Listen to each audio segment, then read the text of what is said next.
when you're swinging a driver, the difference between these two swings visually, it won't look that much different in terms of the position you're making, but you'll see a very different content. Obviously, the ball position we can see statically there, obviously a different position there where the golf ball's placed in between your feet. So with the ball now further forward, we're catching it a little bit later in the swing, a bit more on the up, a bit more coming round to left. Give you a chance to sort of square that club face up, send the ball towards your target, not going off to the right.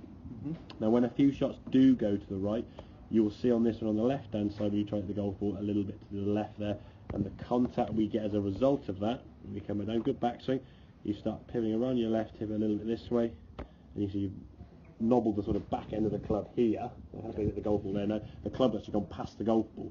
If we look at that image position there now, compared to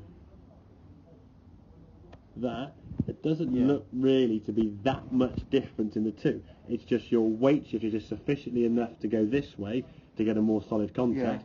That one, you just got the back end of the club because your weight was just smidging back. But if we said, okay, spot the difference there, just take away the golf ball and just saw that, there's not really that much difference in the two. It's just a bit more shift that you can feel more within you rather than being, which is why it's so frustrating, because you think, well, they're that close, but at 100 miles, I mean, the swing is that's the only difference. a small little amount, exactly, just slightly risen up, probably about that much off the ground more, whereas the weight's going a bit more. So as you swing through here now, we're up into a good position, okay? This one here now, that position, we go back to sort of there, okay? I would say your right knee now, in a similar position there, that knee now is more over, there's more hip turn this side, isn't there? You see where your wallet is or your phone is further around there than that one. But that's sort of just been coming, and you can notice that now in the swing at 3.94, 3.93 from 3.8, so a small time gap between there to there, and that's kind of when you've noticed the difference in the swing. But because you can't see a difference, it sort of almost feels the same, and I think, wow, one goes 250 and one goes 20, and that's why I think the frustration of a lot of people, as you progress as a golfer in terms of your skill level, you'll be able to feel that movement a lot more, and in some ways you'll start feeling it when you get to, you go, oh, I haven't quite done it, I'll make the best I can do from a poor position. But at the moment now you sort of swing there, as that club cut starts coming down, kind of what you do is given. You can't change it now mid-swing. As you get better though, you'll have that small little adjustment, you can get away with it a little bit, so rather than sort of hitting the golf ball sort of just trundles 20 yards sort of through your left leg or carves out to the right there, it will go like that last one, it went pretty straight with that 150, 160. So you put your drive back in your bag, you walk into your second shot with a chance to at least progress to the green. You're not looking around the trees somewhere or dropping out the bunk or whatever it may be. So as you get better, and if we can get a better setup as well, I mean that's part of the issue. If the setup's more consistent, we know the golf ball is always going to be now positioned just inside your left heel. We know the ball's there, we can practice to that spot. If we put it sort of back towards the middle bit, it could go middle, it could go fluctuating all the time. There's a variance there, you know where it's going to be. As you come back to golf, it's not in the same spot each time, and that's going to make it very difficult. And a different swing with a different ball position could equal the same shot, but the same thing with a different ball position will equal a different shot. You always have a different swing, and it's just too much to try and control with those. So, but overall, in terms of the session we started with back when we sort of started with basically getting your body to move better, which 100% now, if I sort of finish that swing there, if we just watch this swing on the right hand side in sort of full speed, the body is working really well. Okay, we talked last week about sort of the elbow staying down and not lifting up too high.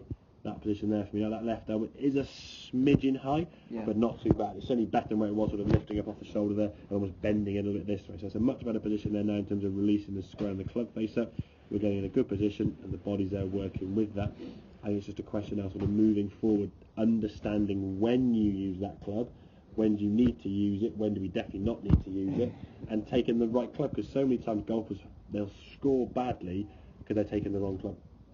The same as if you're doing DIY, if you took the wrong screwdriver, the wrong nails, the wrong screws and put the shelf up, chances are it probably fall down.